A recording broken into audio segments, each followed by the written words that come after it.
नमस्कार, मैं हूं निवेदिता शुक्ला। देश में हमेशा से मिडिल क्लास फैमिली या देश के हाशिए पर रह रहे लोगों को इलाज कराना मुश्किल हो रहा है। देश का गरीब अपनी मेहनत की कमाई जोड़ जोड़ कर रखता है, लेकिन अगर जैसे ही कोई उसकी फैमिली में भयंकर बीमारी का शिकार हुआ तो पूरा परिवार हिल जाता है, क्योंकि प्राइवेट हॉस्पिटल्स में इलाज का खर्च दे पाना मुश्किल होता है और अगर दे भी दिया तो भी परिवार 5 साल पीछे चला जाता है। इसी परेशानी को दूर करने के लिए केंद्र की मोदी सरकार ने देश के गरीबों की चिंता को दूर करते हुए देश ही नहीं दुनिया की सबसे बड़ी स्वास्थ्य योजना का शुभारंभ किया, जिससे देश के हाशिए पर बैठे लोगों को इसका फायदा मिल सके और इसका फायदा भी मिला और देश से लेकर विदेश तक इसकी तारीफ भी हुई। आयुष्मान भारत योजना की सफलता को देखते हुए दुनिया के सबसे बड़े आदमी बिल गेट्स ने आयुष्मान भारत की तारीफ करते हुए मोदी सरकार की सराहना की है और कहा कि मोदी सरकार का ये कदम एक बेहतरीन कदम है, जिससे भारत में हाशिए पर पड़े लोगों को इसका फायदा हुआ है और इसी सफलता को देखते हुए मोदी सरकार एक और मास्टर स्ट्रोक गरीबों के कल्याण के लिए लाने जा रही है, जिससे देश के उन गरीब आदमी को फायदा ही नहीं होगा बल्कि उसके लिए मोदी सरकार की ये योजना क्रांतिकारी परिवर्तन लाएगी।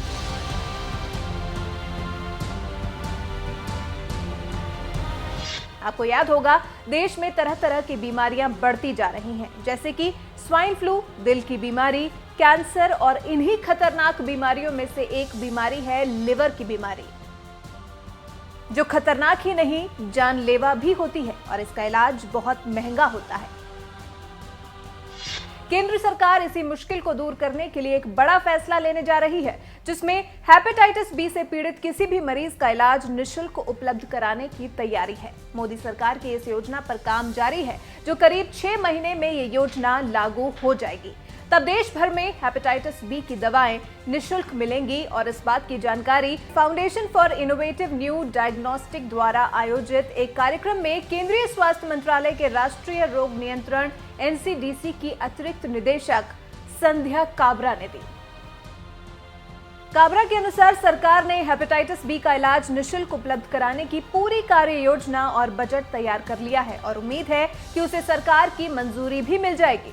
हम आपको बताते चलें कि अभी तक अस्पतालों में हेपेटाइटिस बी के इलाज का खर्च मरीजों को खुद उठाना पड़ता है। इलाज भी कुछ ही चुनिंदा अस्पतालों में ही उपलब्ध होता है। इस वजह से यह बीमारी मरीजों पर आर्थिक बोझ डालती है और जानलेवा साबित होती है। संध्या ने आगे कहा कि हेपेटाइटिस बी से बचाव के लिए टीका उपलब्ध है। ये राष्ट्रीय टीकाकरण कार्यक्रम में शामिल भी है। हर बच्चे को ये टीका लगाना अनिवार्य है, फिर भी हेपेटाइटिस बी से बड़ी संख्या में लोग पीड़ित होते हैं। हेपेटाइटिस बी की रोकथाम के लिए योजना के तहत हर गर्भवती महिला की स्क्रीनिंग और उसका टीकाकरण किया जाएगा, ताकि गर्भवती महिला से बच्चे को संक्रमण न होने पाए।